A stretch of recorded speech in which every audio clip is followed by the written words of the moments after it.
Using MPR functions in HeartWorks 3D echocardiography. Acquisition of the selected volume by pressing the Acquire button in the Control console opens the additional tools of cropping and multiplanar reconstruction.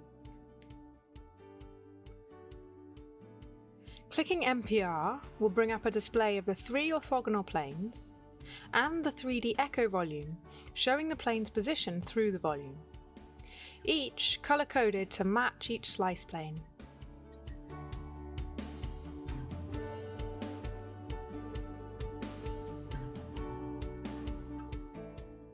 To position the planes, first select the Move Planes icon in the Echo Image window, and then, using the mouse or trackpad, drag the planes along the 2D images.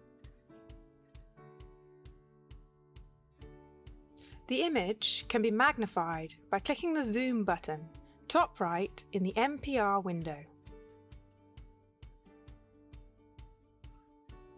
The mouse can be used to select the amount of zoom, and the image can be paused to allow measurement. The usual 2D measurement tools are available.